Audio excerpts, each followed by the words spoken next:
Hello, today we will be installing the GT350 spoiler that was on my Mustang GT onto the V6 Mustang. Now to begin, all you have to do is take off the carpet just like in the last video, and after you're done doing that, all you have to do is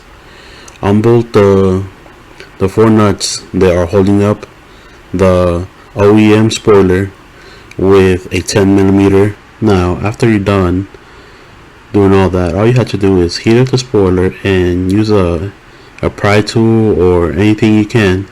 to slightly open up the spoiler so you can fit a fishing string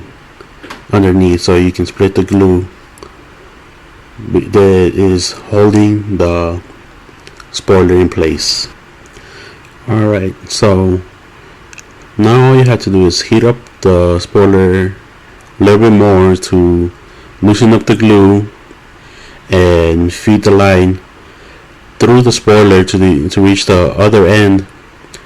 so you'll be able to just slowly but surely just break the bond by sliding the string across the spoiler. Now, as you can see here, the string is a lot easier to cut the glue, so I think this is a better way to separate the spoiler from the trunk than just prying it open. Even though you still have to do some prying, it will help out in the long run, and it might reduce any damage that you might do to your trunk. Alright, so for this next step, I suggest getting a second person to help align the spoiler into place, because this specific one that we had uses screws, so there's a possibility of having the tape attached to the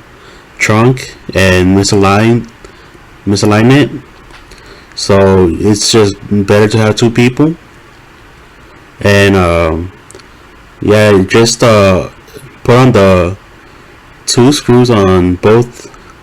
far ends of the spoiler, and it should be perfectly aligned, so you can just put in the two in the middle and just tighten all four up, and that's it. After you're done putting on your spoiler and tightening up all four bolts, all you have to do is put the carpet back in, and that's it. That's how you install this specific GT350